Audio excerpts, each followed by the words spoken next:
Bom, pessoal, dando continuidade ao nosso projeto de nivelamento do SAT no 15º IBM Paulo Afonso, vamos falar um pouco agora da IT 20 de 2017, que é uma IT muito importante, que é muito utilizada no dia a dia, que é sinalização de emergência. Eu sou o Soldado Mota e vamos dar início a essa apresentação. Portanto, pessoal, é interessante a divisão da norma para que o entendimento desta seja mais interessante, né? E eu dividi ela, a minha apresentação, na verdade, eu dividi em 3 partes, que é objetivo e aplicação, vou falar um pouco mais à frente, procedimentos gerais e procedimentos específicos.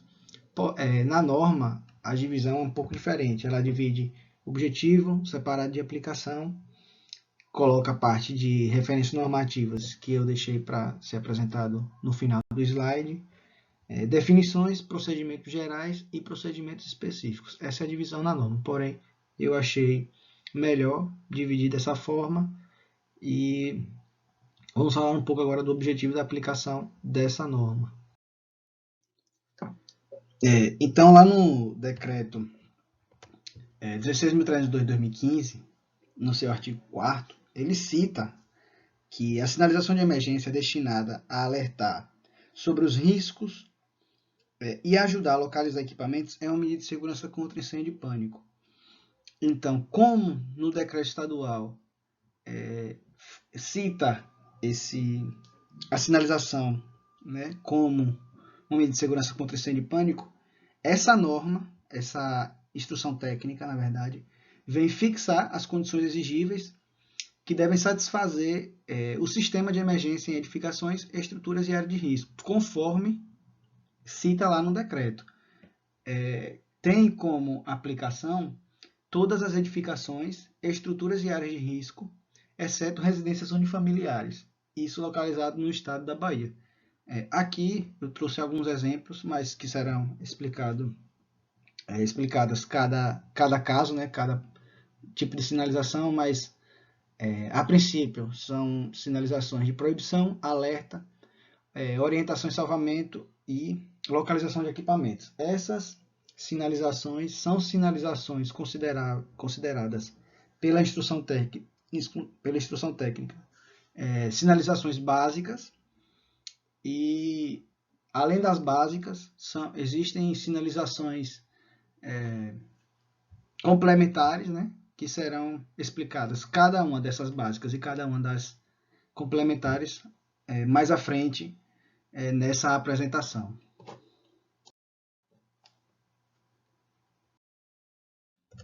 Então, qual a finalidade de sinalizar? Pensamos da seguinte forma: 5 verbos: reduzir, alertar, garantir, orientar e localizar. Reduzir os riscos de ocorrência de incêndio, alertar para os riscos existentes, né, na edificação, garantir que sejam adotadas ações adequadas à situação do risco, orientar as ações de combate e facilitar a localização dos equipamentos e das rotas de saída para um abandono seguro dessa edificação. Então, pensamos em 5 verbos: reduzir os riscos, reduzir e alertar os riscos, garantir as ações necessárias para cada situação de risco, orientar ações de combate a esses riscos e localizar equipamentos e rotas de saída. Quais as características da sinalização de emergência? Características básicas e específicas. As características básicas a que faz uso de símbolos, mensagens e cores, que será apresentada no próximo slide. As características específicas são características geométricas e de dimensões que está lá constando no anexo A e no anexo B, que também será apresentado no devido momento. Quais são os tipos de sinalização? As sinalizações básicas, constantes no anexo B, e as sinalizações complementares. As sinalizações básicas, vamos mostrar agora cada uma e vamos mostrar algumas características delas. A sinalização do tipo proibição, como estamos mostrando aqui, é uma sinalização considerada básica e ela tem algumas características que devem ser apresentadas, né, pelo proprietário da edificação ou pelo responsável técnico. A característica dessa sinalização é que a forma tem que ser circular, com essa barra diametral tem que ser vermelha e o símbolo constando dentro tem que ser preto com contraste branco. Isso é o que fala a instrução técnica. Então, essa primeira sinalização é uma sinalização de proibido fumar. Uma segunda sinalização de proibido provocar chamas, né? E essa terceira, em caso de incêndio, é proibido utilizar o elevador. Então, as características dessa sinalização de proibição ela tem que ter essa barra diametral na cor vermelha, o símbolo de dentro tem que ser preto com contraste branco e na forma principalmente circular. Essas são as características básicas da sinalização de proibição. Além dessas, existem outras que está lá no anexo B, que pode ser verificado com muita facilidade. Lá ele fala a característica dela e o que ela significa.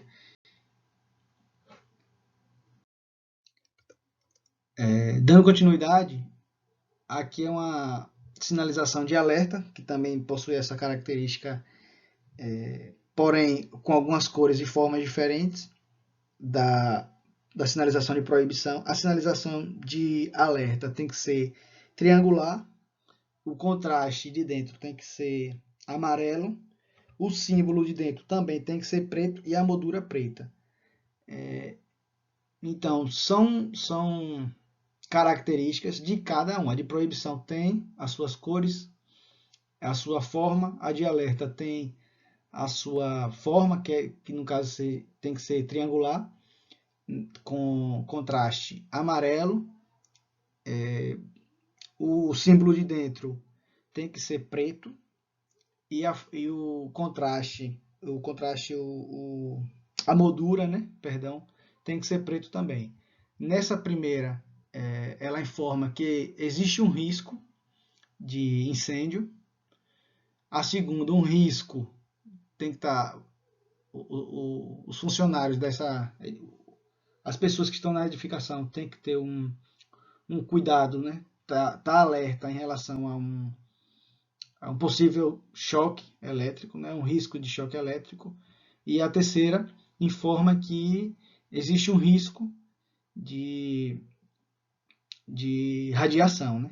Então, as pessoas que estão dentro dessa edificação, ao ver essa sinalização, tem que estar ciente dos riscos que ela está alertando.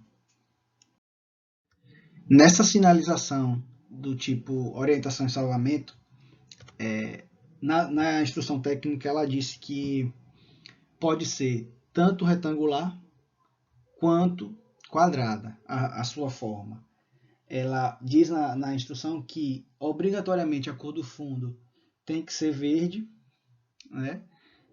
Nessas duas primeiras sinalizações aí, no caso de indicação de sentido de uma saída de emergência e da saída de emergência, ela é retangular, e nessa terceira, que aqui diz que é o número de pavimentos, né, que fica lá no interior da escada ou do patamar ou da porta corta-fogo,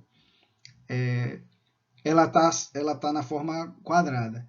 Então, pode ser retangular, como nós vemos nesses dois primeiros exemplos, e pode ser quadrada, como nós estamos vendo nesse terceiro.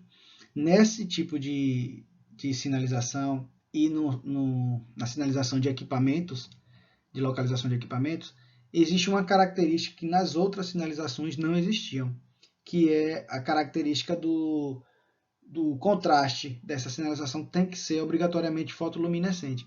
Então, nas sinalizações de proibição e de alerta não existiam essa característica da placa da sinalização ser fotoluminescente. E nessa sinalização de orientação e salvamento e na de localização de equipamentos, que eu vou falar no próximo slide, tem que ter essa característica obrigatoriamente.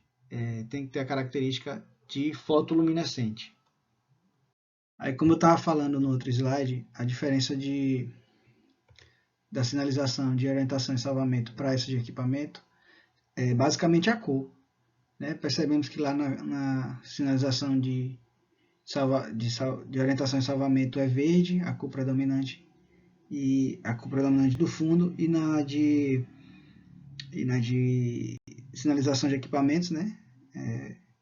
Ela é vermelha, a cor predominante. Então, pessoal, a questão da sinalização básica é isso aí. São sinalizações de proibição, sinalizações de orientação e salvamento, sinalizações de alerta e a sinalização de equipamentos, né, de proteção contra incêndio. Falando um pouco agora da sinalização complementar, é como o próprio nome já fala, é uma sinalização que vem para complementar a sinalização básica. E na instrução técnica ela traz um conceito que seria o conjunto de sinalização composta de faixas de cores ou mensagens complementares à sinalização básica. Então ela pode indicar situações de rota, obstáculos, através de mensagens específicas, informar um risco daquele ambiente ou daquela edificação. E qual a finalidade, basicamente, dessa sinalização complementar? Nas rotas de saída, ela visa indicar o trajeto completo das rotas de fuga até uma saída de emergência, com indicação continuada de setas informando onde é a saída. Visa também indicar a existência de obstáculos, tais como pilares, arestas, desníveis, fechamento de vãos com vidros ou outros materiais translúcidos, com mensagens escritas. Ela tem a finalidade de indicar mesmo a sinalização básica, indicar também as medidas de proteção contra incêndio numa edificação, né, através dessa mensagens escritas. Pode também, como eu falei, informar as circunstâncias específicas, né, da edificação ou só de uma área de risco ali. Ela vai falar que tem tal risco, tem risco de choque, tem risco de incêndio. Na questão da mensagem escrita também, em locais de reunião de público, pode informar a lotação máxima, né, admitida num recinto, perdão.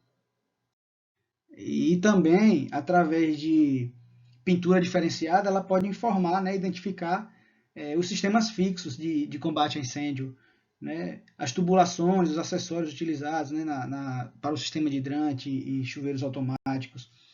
Então, em resumo, essa sinalização complementar, como o próprio nome já sugere, é uma sinalização que vem de modo a acrescentar, a ajudar as pessoas que estão no ambiente a entender melhor, digamos assim, a sinalização básica.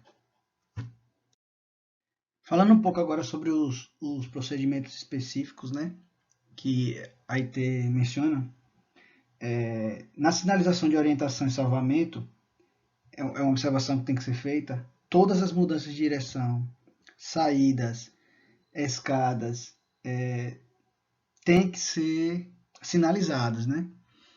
Fiz um pequeno esboço aqui para mostrar distâncias e altura que deve ser instalada a sinalização. Vamos dizer que um rapaz lá, né, esteja dentro de um recinto de ambiente de risco. A sinalização de orientação tem que ser instalada a 1,80 m de altura, né? Tem que ser a 1,80 m do piso acabado, a uma distância de no máximo 15 metros. Porém, essas distâncias aqui podem ser alteradas de acordo com o tamanho da placa, que nós vamos ver um pouco mais na frente, que em relação a quando é apresentado o projeto, a que distância deve estar a placa, até que distância a pessoa está da placa, consegue visualizar na teoria. Então, outra sinalização pode ser instalada da mesma forma a uma distância de 15 metros também, ou seja, a distância entre uma sinalização e a outra pode ser de até, no máximo, 30 metros. Então, o ocupante, né, na edificação consegue enxergar a placa 1 a uma distância de 15 metros e uma placa 2 a outra distância de 15 metros também, ou seja, a distância entre as duas placas de no máximo, tem que ter um limite máximo a respeitar, né, segundo a norma, de 30 metros. Duas observações, pessoal, importantíssimas, que tem que ser levado em consideração aqui, que na norma fala. Toda mensagem escrita, ela deve ser grafada em português e seguindo todas as suas regras, certo? E uma segunda observação, que é quando tiver escadas, que a abertura dessas escadas não pode obstruir a visualização de qualquer sinalização de emergência. Na verdade, a abertura das portas que darão acesso a essas escadas, né, que não podem obstruir qualquer sinalização. A sinalização das portas da saída de emergência deve ser localizada imediatamente acima das portas, no máximo 10 centímetros da verga, ou diretamente na folha da porta, centralizada a uma altura de 1,80 medida do piso acabado à base da sinalização. Outra informação interessante que na norma fala é que todo andar deve ser sinalizado, né, para que os ocupantes, né, tenham noção de onde eles estão no momento de um pânico, no momento de um incêndio, né? A sinalização de equipamentos não é muito diferente, né? A altura que deve ser instalado, né, as sinalizações dos equipamentos deve ser a 1,80 do piso acabado, da mesma forma que os outros, né? Quando houver algum obstáculo que você não consiga visualizar diretamente essa sinalização a 1,80 m, por exemplo, existe alguma prateleira, alguma coisa que impeça você visualizar essa sinalização a 1,80 m, você pode repetir a uma altura, sei lá, 3 metros, para que possa ser visualizado com facilidade. Porém, você tem que sinalizar as duas. Tem que sinalizar a 1,80 m, né, que é obrigatório, e essa sinalização com, sei lá, 3 metros vai ser uma segunda sinalização para mostrar que ali existe um extintor, por exemplo. Se não for possível sinalizar, né, no plano horizontal, deve sinalizar em um ponto de boa visibilidade. O que significa isso?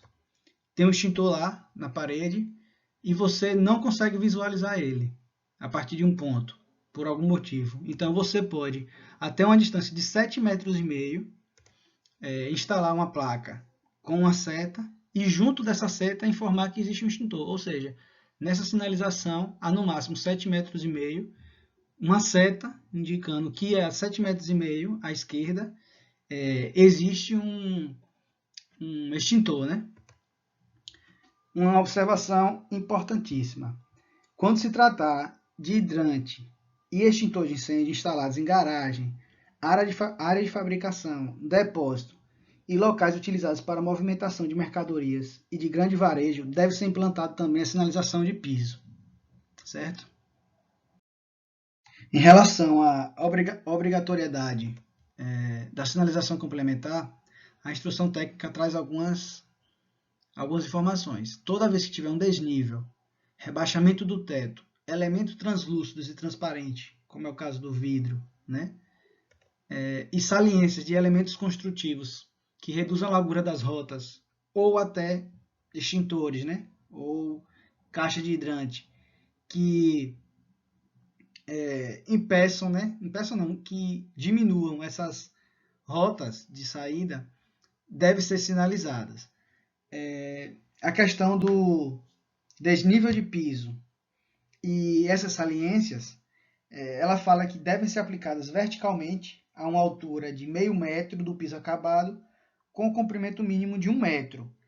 Quando tiver também essas saliências, devem ser aplicadas horizontalmente por toda a extensão do obstáculo, em todas as faces, com largura mínima de 1 metro. Em relação à aplicação, quando tiver vidros, né, devem ser aplicadas tarjas em cor que seja diferente da cor do ambiente, né, para que essas tarjas sejam visíveis, né, com largura mínima de 50 milímetros, aplicadas horizontalmente em toda a extensão, em uma altura constante, né, compreendido entre 1 metro e 1,40, ou seja, não vai colocar um pedaço a 1,10 m, um pedaço a 1,20 m, não, tem que ser uma altura constante, ou 1 metro, ou 1,10 m, 1,20 m, enfim, que seja constante, né, essa altura do piso acabado, né, uma altura do piso acabado que seja constante, para que seja visualizado pelo ocupante dessa edificação.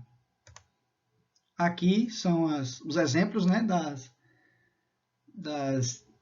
das fitas, né, zebradas que ele fala lá na norma. Quando se fala das mensagens escritas, a norma fala o seguinte, que quando indicar circunstâncias específicas de uma edificação, estrutura ou área de risco, devem ser utilizados em placas a serem instaladas nas seguintes situações. No acesso principal da edificação, informar o público sobre o sistema de proteção contra incêndio, ativos e passivos instalados na edificação, características estruturais da edificação, se é metálica, protendida, concreto armado, madeira, etc., e o número de emergência para acionamento do Corpo de Bombeiros, ou, na falta de bombeiro na cidade, o número do telefone da Polícia Militar. Então, na entrada, no acesso principal dessa edificação, você tem que informar o público o que é que tem lá. No caso dessa imagem, né, um modelo da sinalização tipo M1, está lá nos anexos.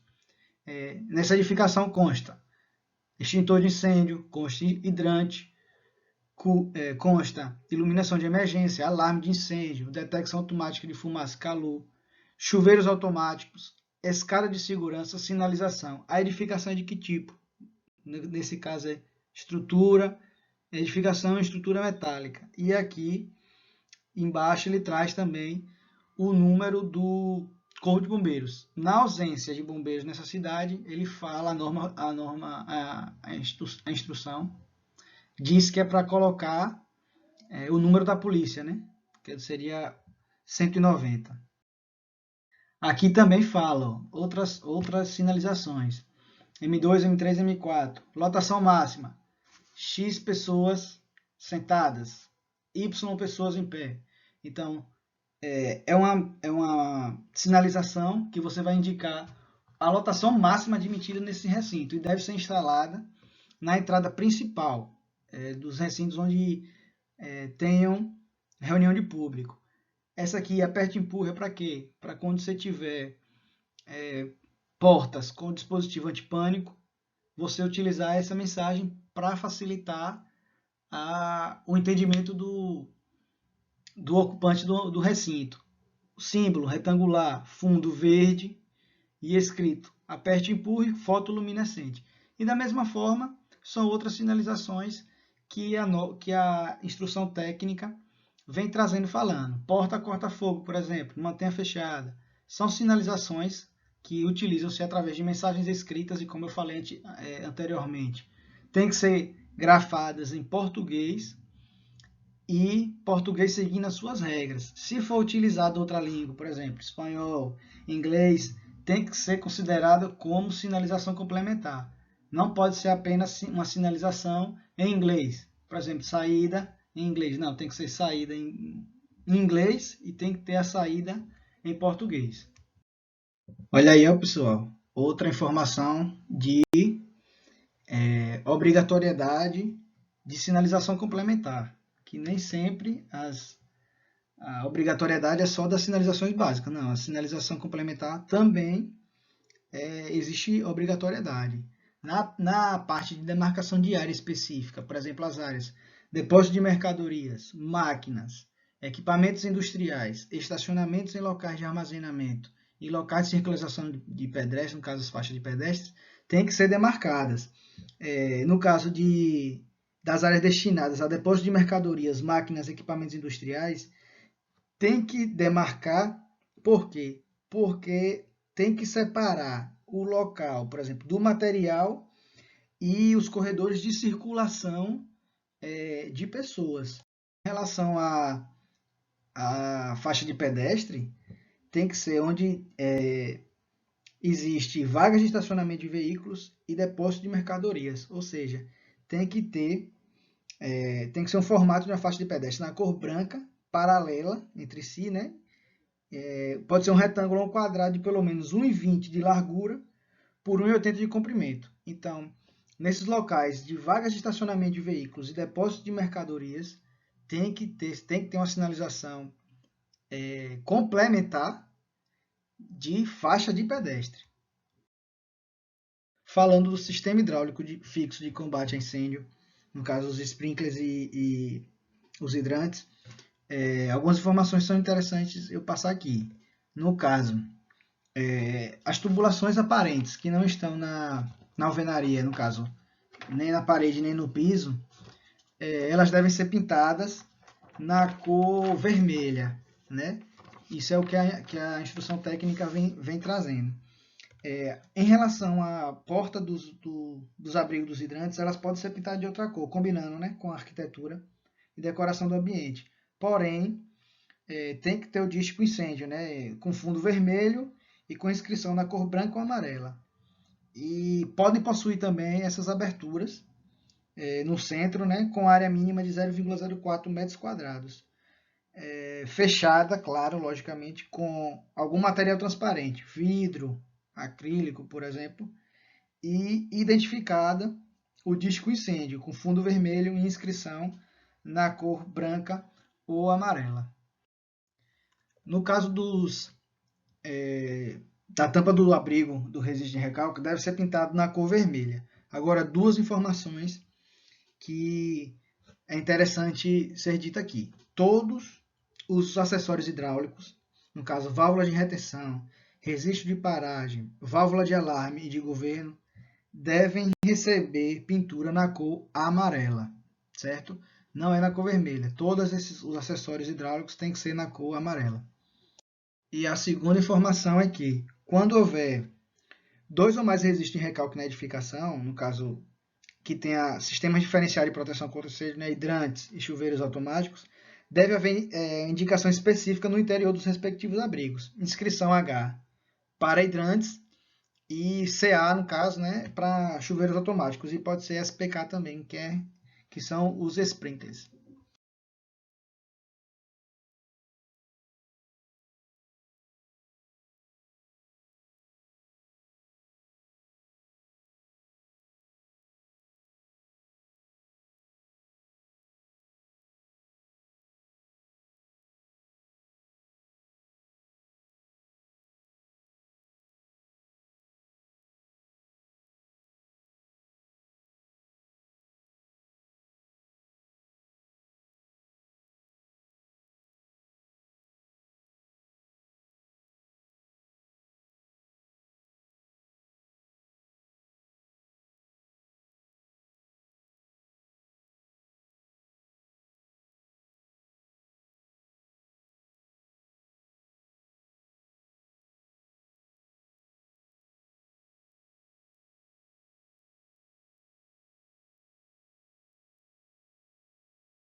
Aí aqui eu trouxe um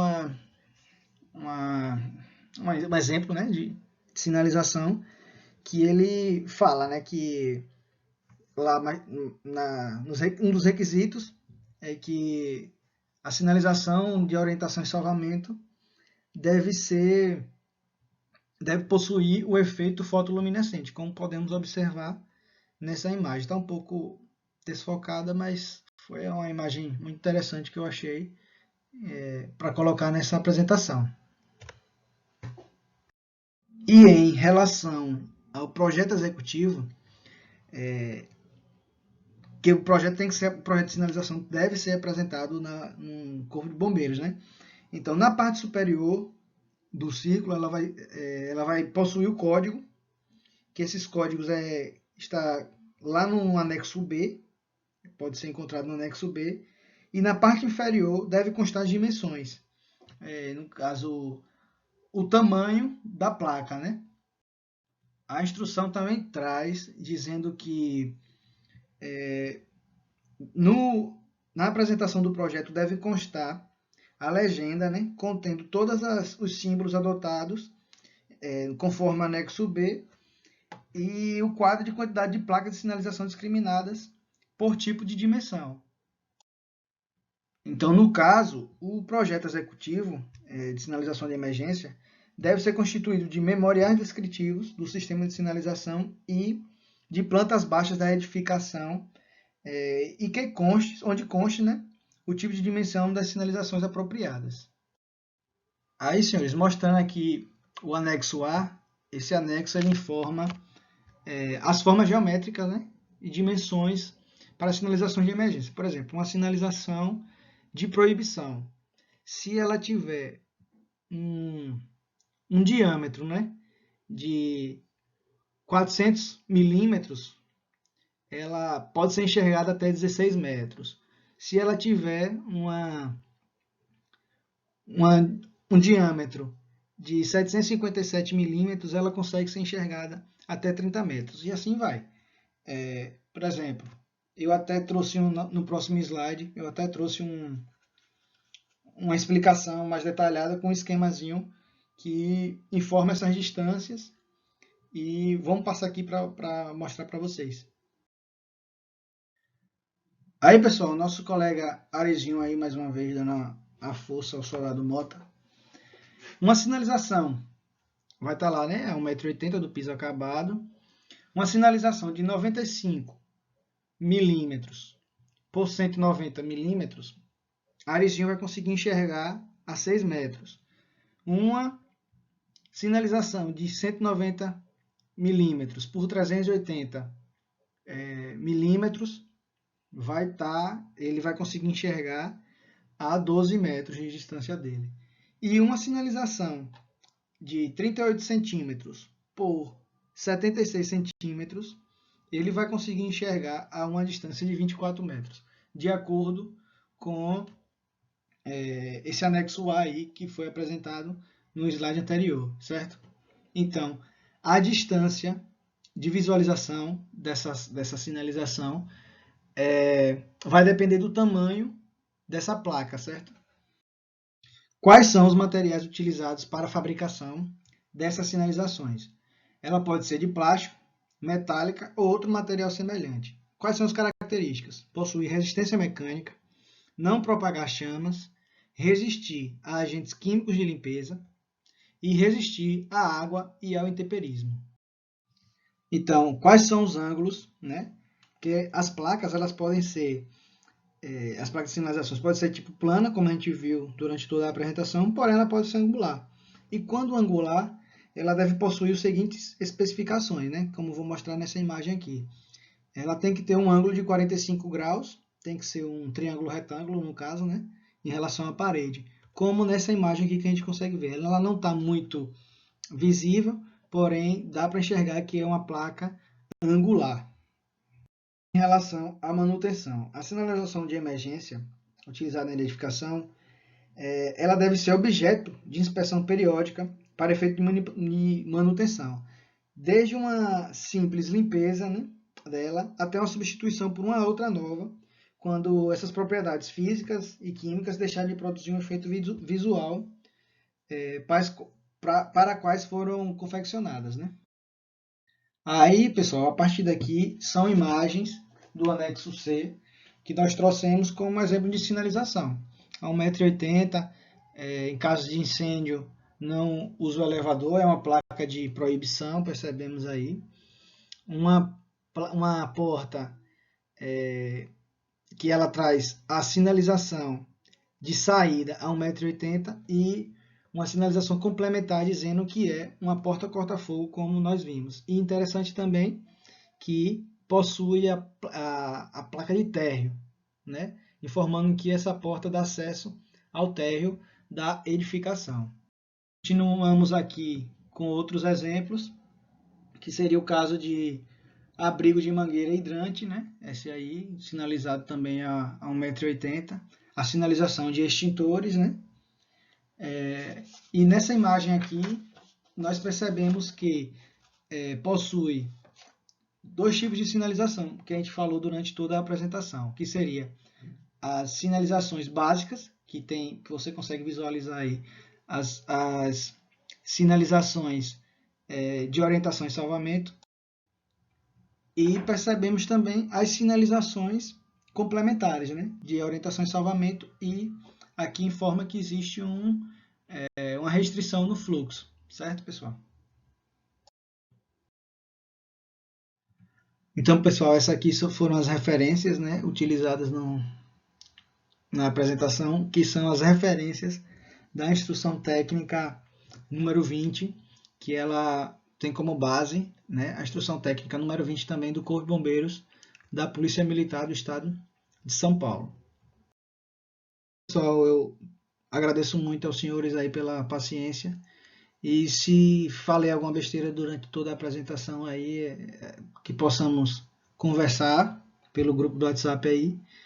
E, pessoal, muito obrigado, e vamos continuar aí nesse projeto de nivelamento do SAT para que todos os bombeiros desse setor estejam de, no mínimo, excelente a qualidade. Então, pessoal, muito obrigado. Então, Corpo de Bombeiros Militar da Bahia, vidas alheias e riqueza a salvar.